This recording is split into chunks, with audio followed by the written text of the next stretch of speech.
भक्तों भले ही मर जाना, लेकिन 26 मार्च चैत्र नवरात्रि की अष्टमी नवमी व्रत के दिन कन्याओं को भूल से भी मत खिलाना।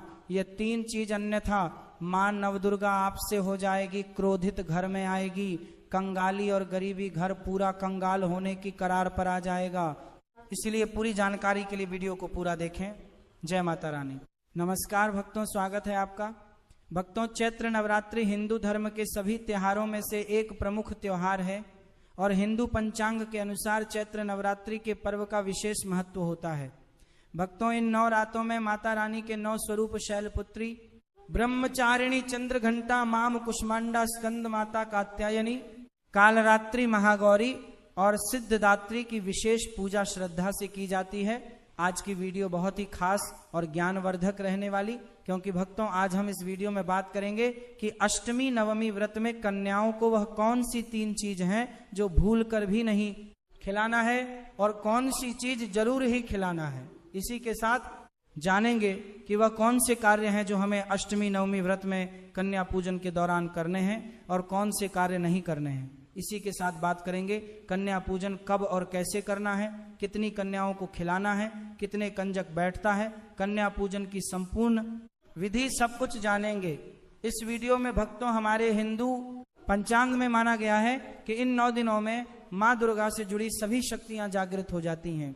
अष्टमी और नवमी के दिन कन्या पूजन का विशेष महत्व है, क्योंकि यह माना जाता है कि माँ दुर्गा स्वयं कन्याओं के रूप में प्रकट होती हैं और उन्हें भोजन कराकर तथा उपहार देकर हम सीधे देवी की पूजा करते हैं।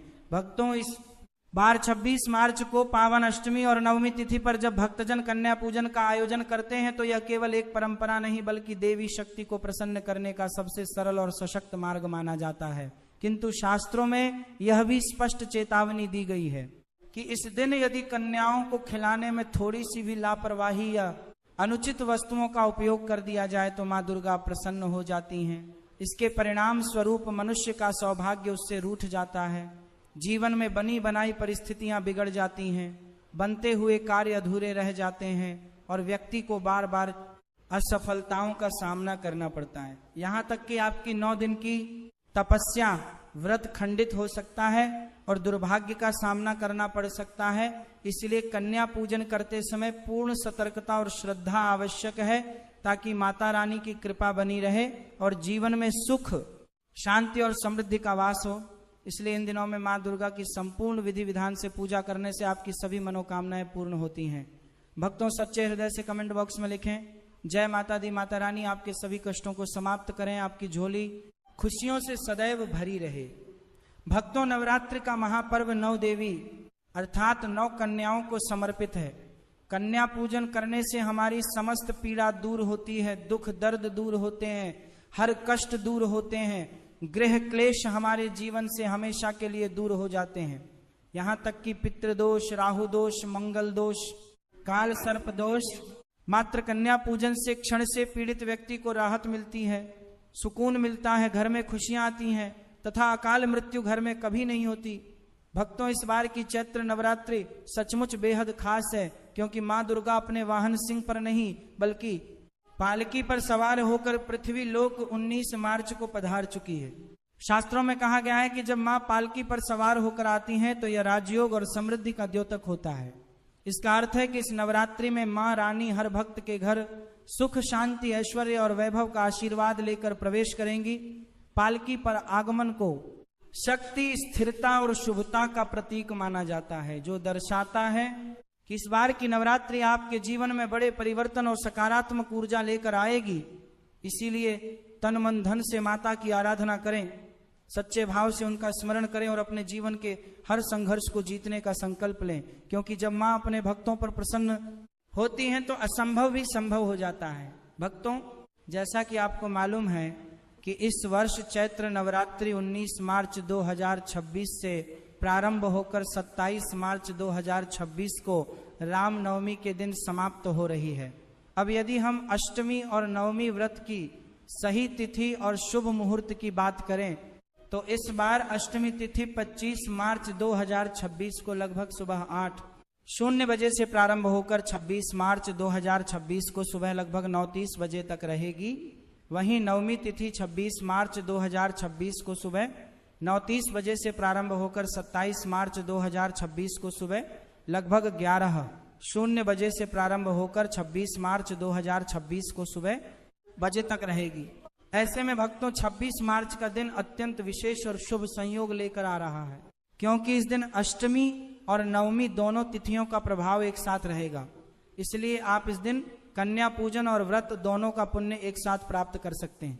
यदि संधि पूजा के शुभ मुहूर्त की बात करें तो ये अष्टमी और नवमी के संधि काल में 26 मार्च को सुबह लगभग 9:00 बजे से 9:45 बजे के बीच रहेगा। इसीलिए भक्तों आप इस पावन संधि काल में माता रानी की विशेष पूजा, हवन और कन्या पूजन अवश्य करें। इस समय किया गया पूजन कई गुना फलदायी माना जाता है और माँ दुर्गा की विशेष कृपा प्राप्त होती है। इसलिए भक्तों आप इस प्रकार शुभ मुहूर्त में आप अष्टमी और नवमी को इन दोनों तिथियों में कन्या पूजन अवश्य ही करें। कन्याओं को भोजन अवश्य खिलाएं। शास्त्रों में 9 दिनों के नवरात्रि को बहुत ही शुभ और मंगलकारी माना जाता है, और वही 9 दिनों के नवरात्रि को अच्छा नहीं माना जाता है, ना एक भी दिन कम ना एक भी दिन ज्यादा। भक्तों पूज्य गुरुजी ने अपनी माता रानी की कथा में बताया है कि शास्त्रों के अनुसार नवरात्रि के दिनों में माता रानी का पूजन करने से, कन्या पूजन करने से माँ अभय वरदान प्रदान करती है। कुंडली में जो कष्ट होते हैं उन्हें ठीक कर देती है। श्रीधर की तरह सच्चे हृदय वाले व्यक्ति के सभी कष्टों का निवारण माँ शीघ्र ही करती है। माँ की उपासना से विनम्रता का विकास होता है। सभी कष्ट, दरिद्रता, दुख, कष्ट नष्ट हो जाते हैं। नवरात्रि में माता रानी का व्रत और पूजन किया जाता है, लेकिन नवरात्रि के दौरान सबसे ज्यादा महत्व होता है कन्या पूजन का। दोस्तों कन्या रानी जो होती है फूल की पंखुड़ियों की तरह नाजुक होती है। कन्या पूजन सर्वोपरि है, श्रेष्ठ है। कन्या के रूप में स्वयं जगदम्बा देवी माता वैष्णव 9 देवियां अर्थात समस्त ब्रह्मांड इनके शरीर के कण कण में वास करते हैं।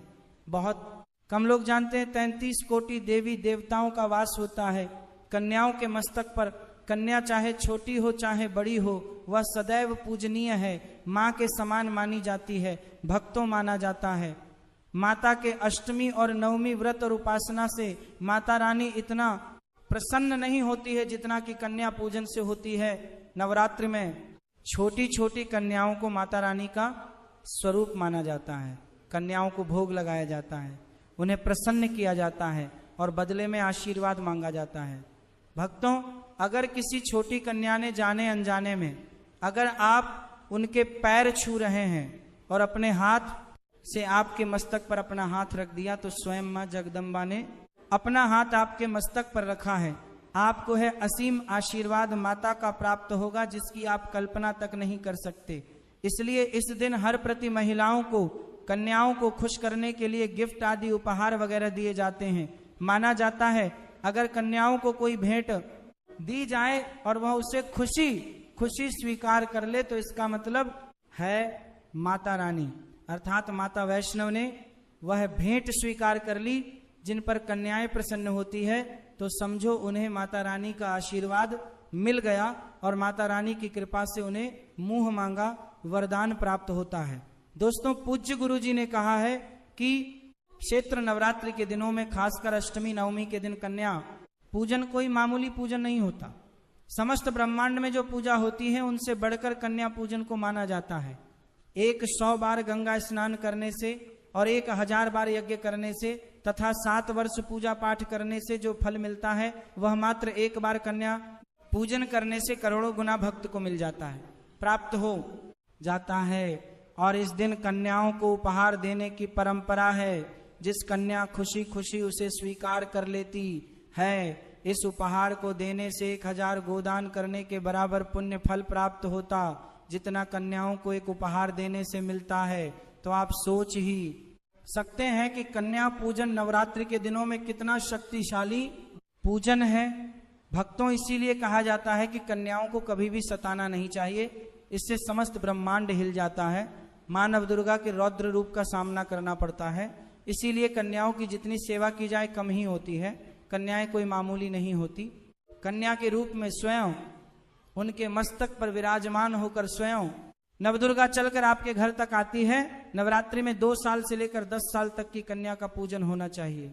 अष्टमी अथवा नवमी को कन्याओं के पैर धोकर भोजन कराना, उपहार आदि देना श्रेष्ठ माना जाता है, दुर्लभ माना जाता है। ऐसा मौका कभी हाथों से नहीं जाने देना चाहिए। इस दिन जितना ज्यादा हो सके कन्याओं को हाथ पकड़कर, पैर पकड़कर अपने घर तक लेकर आइए। उतना ही आप माता रानी के आशीर्वाद से, उनके माँ दुर्गा के आशीर्वाद को घर में लेकर आ रहे हैं। स्वयं माँ जगत जननी नवदुर्गा को अपने घर में ला रहे हैं। अष्टमी और नवमी के दिन कन्या पूजन का विशेष महत्व है, क्योंकि शास्त्रों में कन्याओं को स्वयं माँ दुर्गा का साक्षात स्वरूप माना गया है। परंपरा अनुसार इस दिन कम से कम 2 और अधिकतम 9 कन्याओं को आमंत्रित कर पूजन किया जाता है। साथ ही एक छोटे बालक को भी भैरव स्वरूप मानकर उनके साथ बैठाया जाता है। भक्तों, वीडियो में आगे बढ़ने से पहले आप अपनी राशि भी कमेंट बॉक्स में जरूर डाल दीजिएगा। यदि हमारे पास कोई उपाय होगा तो वह हम आपके कमेंट का रिप्लाई में बता देंगे। कोई भी राशि के अनुसार अगर उपाय करता है तो मां नवदुर्गा बड़ी प्रसन्न होती है और ऐश्वर्य धन प्रदान करती है। अपने आशीर्वाद से व्यक्ति को मालामाल बना देती है।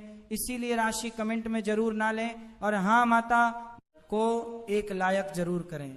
चलिए भक्तों, जान लेते हैं कि हमें अष्टमी नवमी व्रत के दिन कन्या पूजन कैसे करना है, क्या नियम है, किस प्रकार से करना है और वह कौन सी बातें हैं जिनका विशेष ध्यान रखना है, तो सब कुछ जानते हैं। तो चलिए जान लेते हैं। सबसे पहले कन्याओं का स्वागत। कन्या जब आपके घर आए तब सभी के पैरों को दूध और पानी से उनके पैरों को धुला चाहिए, खासकर मर्दों को कन्याओं के पैर आवश्यक धोने चाहिए। इससे मैया वैष्णव प्रसन्न होती है। दोस्तों, फिर उसके बाद कन्याओं को किसी साफ जगह पर जमीन पर कपड़ा बिछाकर बैठाना चाहिए। उनके माथे पर अक्षत फूल और कुमकुम लगाना चाहिए। फिर उसके बाद भोजन ग्रहण करवाना चाहिए। लेकिन हमेशा याद रहे, कन्याओं को थाली में 3 पुड़ी कभी ना रखें। इसे शुभ नहीं माना जाता है, अशुभ माना जाता है।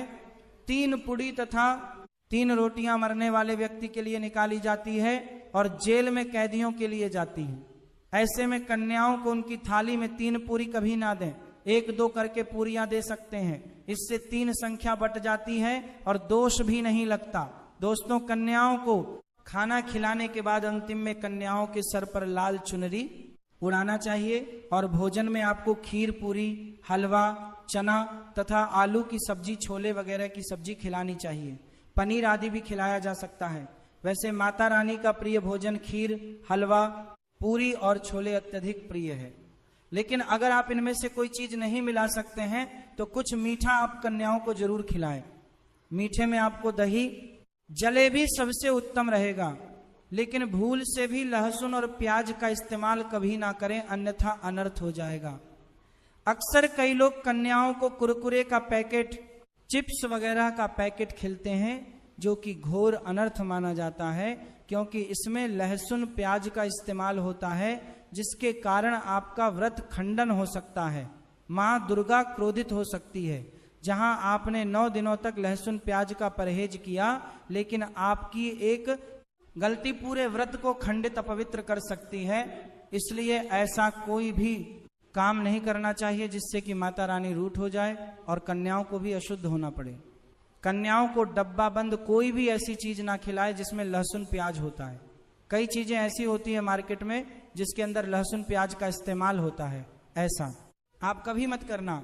दोस्तों, कई लोग कन्या पूजन में खाना घर पर नहीं बनाते और मार्केट से रेडीमेड लाकर ही खिलाते हैं तथा दही जलेबी खिलाते हैं, जो कि शुभ नहीं माना जाता है।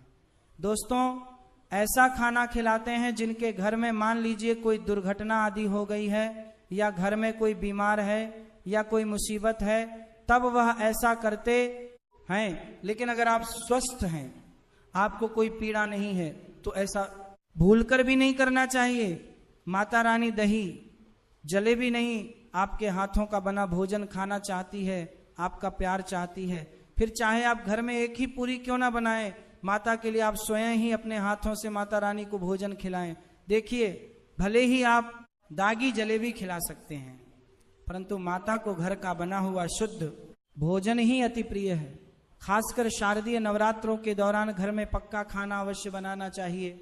माता रानी बहुत प्रसन्न होती है। घर का बना पक्का खाना ही कन्याओं को खिलाना चाहिए। हमेशा याद रखें, कन्याओं को प्लास्टिक के बने धोने में खाना नहीं खिलाना चाहिए। ऐसे बर्तन पूजा पाठ के लिए शुभ नहीं अशुभ होते हैं, क्योंकि प्लास्टिक के ज्यादातर बर्तन जो होते जानवरों की हड्डियों द्वारा बनाए जाते हैं, इसीलिए ऐसा पाप मत करना।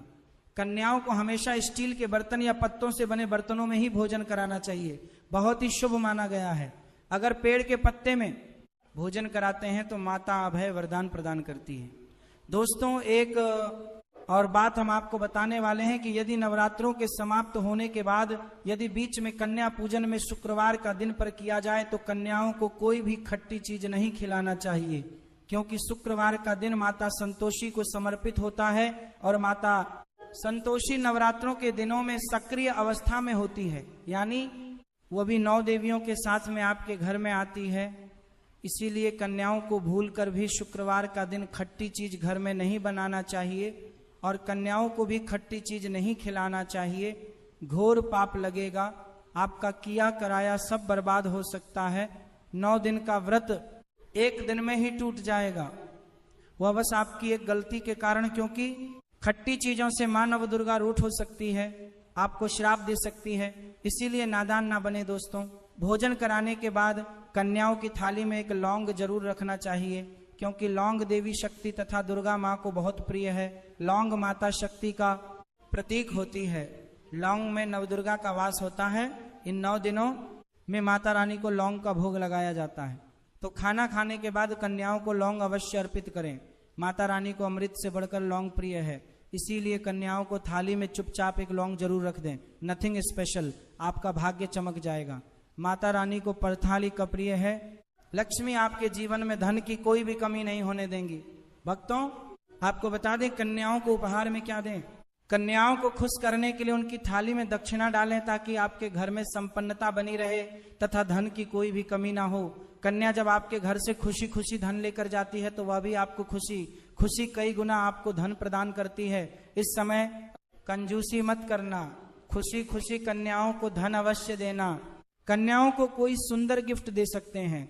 शास्त्रों में बताया जाता है कि कन्या जितना खुश होती है माता रानी उतना ही जल्द फल की प्राप्ति प्रदान करती है।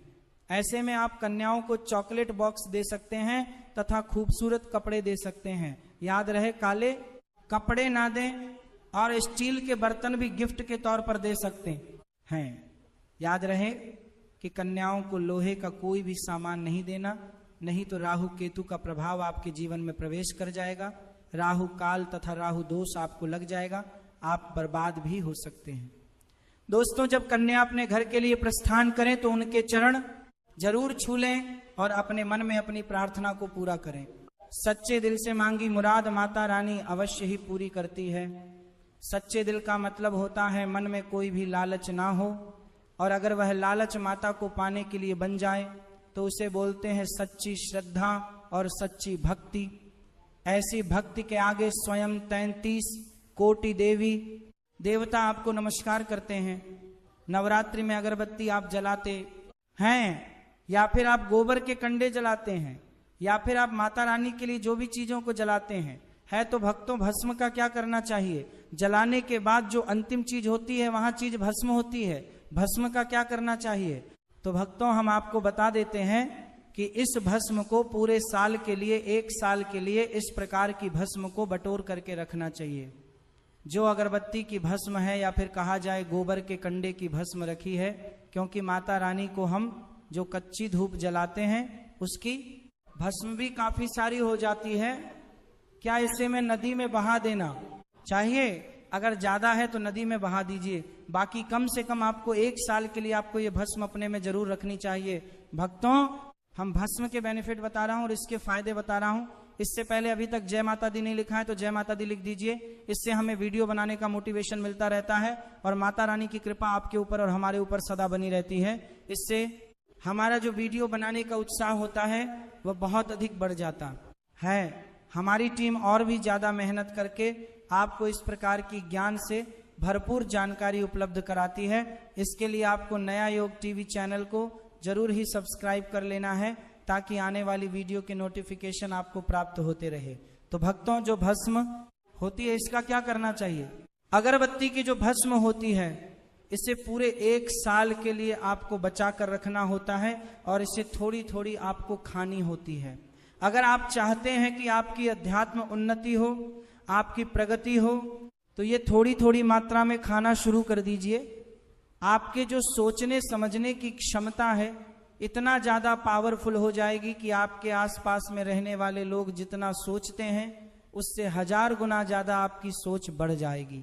भक्तों, जिस भी कार्य को करने के लिए जाएंगे उस कार्य में आपको तरक्की मिलना शुरू हो जाएगी। और भक्तों, एक खास बात, छोटे बच्चों को नज़र तो बहुत ही जल्दी लग जाती है, तो जो अगरबत्ती की भस्म होती है माता रानी के लिए 9 दिनों तक आपने भस्म जला करके रखी है, उस भस्म का थोड़ा सा तिलक आप जो है उनके मस्तक पर लगाइए। या फिर चाहते हैं तो जिस हिस्से में दर्द हो रहा है, जैसे कि पेट में अचानक से दर्द हो रहा है, उस हिस्से पर आप जो है इस भस्म को रगड़ दीजिए, अच्छी तरीके से भस्म लगा दीजिए। तो पेट में अगर प्रेत लगा हो, प्रेत भस्म हो जाएगा, बाहर निकल जाएगा। सिर दर्द हो रहा है, सिर में लगा दीजिए। यानी कहने का मतलब है कि ये आपके हर प्रकार के दुख, तकलीफ, बाधाओं को दूर करने का काम करता है। नित्य खाएंगे, अपने छोटे बच्चे को खिलाना शुरू कर दीजिए। पढ़ने लिखने में कमजोर है, ऐसे में जो बुद्धि स्थिर हो जाएगी। कई लोग पढ़ने लिखने को बांध देते हैं, कई लोग किसी की किस्मत को बांध देते हैं। तो भक्तों, इन सारी समस्याओं से छुटकारा पाना चाहते हैं तो इसमें धारका को मिला है, केस में धारका को मिला है, केस में धारका को मिला है, केस में धारका को मिला है, केस में धारका को मिला है, केस में धारका को मिला है, केस में धारका को मिला है, केस में धारका को मिला है। भस्म का तिलक प्रतिदिन जरूर लगाइए। अगर दोस्तों आप इनका तिलक लगाते हैं तो फिर ये अति उत्तम है। 100 पर सुहागा होगा आपके लिए और आपके बच्चे की जो पढ़ने लिखने की जो क्षमता है काफी बढ़ जाएगी। आप जहां भी जाएं आपको भी अध्यात्म उन्नति मिलेगी। इस भस्म का जब तक तिलक आपके सिर पर लगा रहेगा कोई भी आपका बाल बांका नहीं कर पाएगा। और भक्तों, यदि आपके ऊपर कोई व्यक्ति तंत्र विकी करता है या करने का प्रयास भी करेगा तब भी नहीं लगता है, आइए जानते हैं कि जत की बात का क्या करना चाहिए। आप में से अधिकतर भक्त या तो नदी में बहा देते हैं और अधिकतर लोग हैं ये धन स्थान पर रखते हैं, इससे फायदा नहीं मिलता। दोस्तों, ज्योत की बात ही हमेशा जागृत अवस्था में रहती है। हमने आपको कुछ संकेत भी बताए हैं जो कि मानव दुर्गा स्वयं एक ज्योति के माध्यम से, जो कि अखंड ज्योत कहलाती है, से देती है। इससे हमें पता चलता है कि मानव दुर्गा हमारे घर में पधार चुकी है, हमारे घर में विराजमान है। इसलिए ध्यान से सुनना, ज्योत की बाती को हमेशा आप जो है अपनी बाजू पर पहनना, बाजूबंद की तरह आपको इसे पहनना चाहिए। हाँ, अगर लड़की है तो लड़की से अवनी भुजा में आपको इसे पहनना चाहिए। क्यों पहनना चाहिए? क्योंकि ये कोई साधारण नहीं है, ये साक्षात माँ दुर्गा का आशीर्वाद होता है, ये साक्षात माँ दुर्गा की कृपा होती है, प्रसाद होता है। 9 दिन तक अखंड जलने के कारण ये चैतन्य हो जाता है, इसमें प्राण आ जाते हैं, इसमें शक्ति आ जाती है। इसीलिए इसे पहनने के बाद कई प्रकार से फायदे मिलते हैं। समस्त मनोकामना पूर्ण होती है और जिन महिलाओं को संतान नहीं होती है तो उनको संतान की प्रति मानव दुर्गा की कृपा से हो जाती है। इसीलिए अगर आप इस प्रकार के फायदे नवरात्रों के दिनों में लेना चाहते हैं तो यह ज्योत की बाती अवश्य धारण करें। दोस्तों, अगर आप मानव दुर्गा नवदुर्गा की कृपा पाना चाहते हैं तो कमेंट बॉक्स में लिखें जय माता दी। माता रानी आपकी झोली खुशियों से भर दे। आपके पास भी कोई पुराने सिक्के हैं जिनमें वैष्णो माता या हनुमान जी या खासकर किसी देवी देवता की तस्वीरें छपी हैं, तो अगर वह आपको संयोग से मिले हैं तो आप बहुत भाग्यशाली हैं। अगर आपके पास ऐसे सिक्के हैं तो बिल्कुल दोस्तों निव्याम आप अपनी किस्मत जगा सकते हैं। आप अपनी बुरी किस्मत को अच्छे भाग्य में बदल सकते हैं। अगर आपको भाग्यशाली सिक्के मिले हैं तो उन्हें अपने पास रखें। सिक्का जितना पुराना होगा उतनी ही उसमें शक्ति होगी। सिक्कों की मदद से आप घर की नकारात्मक ऊर्जा को दूर कर सकते हैं। अगर घर के किसी सदस्य पर नकारात्मक ऊर्जा का प्रभाव है जिसके कारण घर में लगातार गरीबी है तो इन सिक्कों की मदद से आप धन प्राप्त कर सकते हैं। आप जल्द से जल्द अमीर बन सकते हैं। मैं आपको इन सिक्कों के बारे में पूरी जानकारी बताऊंगा। उससे पहले अगर आप चाहते हैं कि आपको हमेशा इस प्रकार की जानकारी मिलती रहे तो आप हमारे चैनल से जुड़ सकते हैं। निशुल्क सेवा के लिए हमारे चैनल का एक ही उद्देश्य है, सभी का भला होना चाहिए, सभी को लाभ होना चाहिए। मित्रों, ये सिक्का जिनके भी पास है समझ लीजिए कि वह व्यक्ति हमेशा धन और समृद्धि से धन्य रहता है। यह सिक्का धन को आकर्षित करता है, यानी यह पैसे को चुंबक की तरह खींचता है। लेकिन इस सिक्के को जागृत किया जाना चाहिए, यानी इसमें प्राण प्रतिष्ठा होनी चाहिए। यदि इसकी प्राण प्रतिष्ठा अनुष्ठान के अनुसार की जाती है तो व्यक्ति आसानी से धन प्राप्त कर सकता है।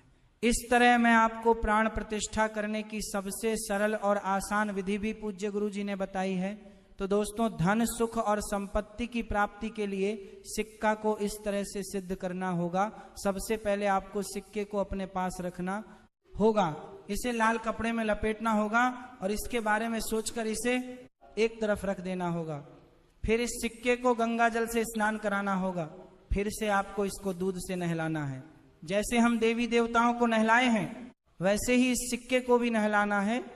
जिस चित्र में देवी देवताओं की छवि होती है उसमें उन देवी देवताओं की संख्या आ जाते हैं। तो दोस्तों, अगर सिक्के पर किसी भगवान की छवि है तो आपको उसको बंधन लगाना है। अगर किसी भी तरह की देवी देवता की छवि है तो आपको उस पर कुमकुम लगाना है। फिर इस चित्र पर चंदन, गुलाल और ये सारी चीजें चढ़ाएं, जैसे हम देवी देवताओं को चढ़ाते हैं। फिर इसकी देवी देवताओं की तरह पूजा करें और इसे और दिखाएं, इसे धूप बत्ती दिखाएं। फिर आप इस सिक्के को लाल कपड़े में लपेटकर अपने पर्स में रख सकते हैं। अगर आप व्यापारी वर्ग से हैं तो इसे अपने पर्स में रखें। अगर आप इसे घर में पूजा स्थल पर रखना चाहते हैं या अपने पर्स में रखना चाहते हैं तो इसे लाल कपड़े में लपेटकर अपने पर्स में रख लें। इससे कभी पैसों की कमी नहीं होगी। सिक्का जितना पुराना होगा उतना ही ध्यान अपनी ओर आकर्षित करेगा। आप पुराने सिक्के से अपना भाग्य भी उदय कर सकते हैं। आप अपने दुर्भाग्य को सौभाग्य में बदल सकते हैं। दोस्तों, ये सभी चीजें हैं, चीजें हमें देखने में आसान लगती है लेकिन उनका प्रभाव बहुत बड़ा होता है। तो आप भी अपने भाग्य को उदय करने के लिए पुराने सिक्कों की मदद ले सकते हैं। इस वाले उपाय को शास्त्रों में भी बहुत अधिक शक्तिशाली उपाय बताया गया है, इसलिए इस उपाय को जारी करें। जब आप सच्चे मन से पूर्ण श्रद्धा भाव से मां नवदुर्गा की पूजा पाठ कर रहे हैं और अपने अष्टमी नवमी व्रत के दिन कन्या पूजन सच्चे मन से किया हो तभी यह उपाय कारगर सिद्ध होगा, अन्यथा आपका उपाय कोई फल नहीं देगा और बर्बाद चला जाएगा। तो भक्तों, आपने जान लिया कि अष्टमी और नवमी के दिन कन्या पूजन कितना महत्वपूर्ण होता है और इसके द्वारा मां दुर्गा की विशेष कृपा प्राप्त होती है। नवरात्र केवल व्रत और पूजा का पर्व नहीं है, बल्कि यह आत्मविश्वास, शक्ति और सकारात्मकता को जगाने का अवसर है। इन 9 दिनों में हम मां के 9 रूपों की आराधना कर अपने जीवन में नई ऊर्जा और सफलता का संचार करते हैं। इसलिए आप भी सच्चे मन से मां की भक्ति में लीन हो जाइए और अपने घर परिवार के लिए सुख, शांति और समृद्धि का आशीर्वाद प्राप्त कीजिए। आइए मिलकर जोर से बोले जय माता दी, जय माता दी, जय माता दी। भक्तों, अष्टमी और नवमी के पावन दिन पर कन्या पूजन केवल एक परंपरा नहीं बल्कि स्वयं मां नवदुर्गा की सीधी कृपा पाने का सबसे सरल और शक्तिशाली मार्ग है। यदि आप सच्चे मन, श्रद्धा और पूर्ण विधि विधान से कन्याओं का सम्मान करते हैं, उन्हें शुद्ध और सात्विक भोजन कराते हैं और इन छोटी छोटी बातों का ध्यान रखते हैं तो मां दुर्गा आपके जीवन से हर प्रकार की दरिद्रता, दुख और बाधाओं को दूर कर देती हैं और आपके घर को सुख, समृद्धि और वैभव से भर देती हैं। इसलिए भक्तों, इस नवरात्रि एक भी गलती ना करें और पूरे विश्वास के साथ माता रानी की आराधना करें। अगर आपको यह जानकारी उपयोगी लगी हो तो वीडियो को लाइक जरूर करें, चैनल को सब्सक्राइब करें और कमेंट बॉक्स में सच्चे मन से जय माता दी जरूर लिखें, ताकि माता रानी की असीम कृपा आप और आपके परिवार